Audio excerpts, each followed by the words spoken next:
Hi everyone! By now, you've realized the importance of having an online-friendly classroom.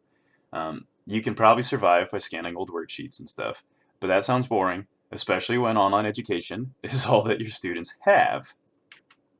You can always look into website creation, and maybe you already have, just because you want to maintain the pizzazz and make your classwork different from what other teachers are doing. But you can't afford to host a domain name, and making a website can be hard. And because of that, I wanted to show you how to make Google Docs a lot fancier. You can see your own sample that you can mess with at this website, bit.do/superdoc. It's going to force you to make a copy, so go ahead and hit the copy.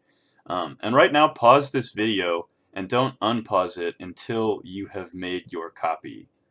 Alright, I'm going to move on, and we're going to take a look at this document. Probably the first thing that you're going to notice is this really big title screen. It's a little engaging, but it really is helpful as a good tool for your students to be able to find these documents in their Google Drive. They really stand out in the thumbnail view. Beneath that, this is the bread and butter of this document, these dark bars with the yellow text. Those are all the tooltips that teach you how to make all this fanciness. The cool thing about this little page that I set up is there are really only two or three tricks here that I just have used in a few different ways just to show you all the fanciness. So there's not that much that you have to master here before you get to do a lot of tricks. One of the tricks that you'll notice for a website is I kind of made a fake horizontal navigation bar like you have on a website. These are all links. And a lot of teachers' personal websites are really not that sophisticated and could have been done on a Google Doc. And so if you open these, what I put here as examples doesn't matter so much, but these are real-life examples that I made from when I was a teacher that my students had, and so you'll see kind of some super docs that I made before. Your super docs should be really rich with links and maybe also images just to keep it interesting and so that there aren't a million online documents that they have to keep track of. So like what I have down here, this is another way that you can have people navigate your site. I have this collage of images that all fit with the rocket project, for example. And then you can just go, your students can click these, it teaches you how to make the images into a link. And then they can play around and look at everything in there.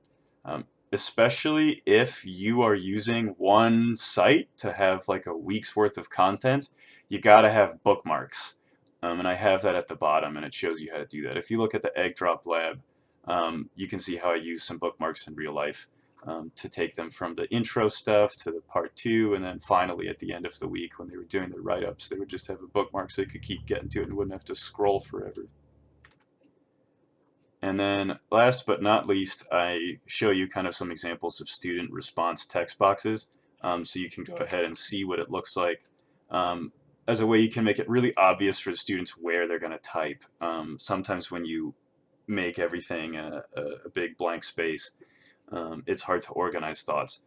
Here, for example, you can see how I made a fill in the blank kind of section, and the Egg Drop Lab has some actual real examples of that you can check out. Mostly, I just want you to have fun. I want you to have fun exploring, make some clip art, make some fancy tables with fun tabs, play around with it, and send me screenshots. I really want to see what you make if you play around with this, especially if you've never done anything like this before. It'd be cool to see what you are all doing. Really importantly, give me any feedback. If there's part of the instructions that don't make sense, let me know right away so I can fix it for other people before they make their copies. So I look forward to your feedback. I look forward to your screenshots. Have fun, everyone. Take care. Wash your hands. Bye-bye.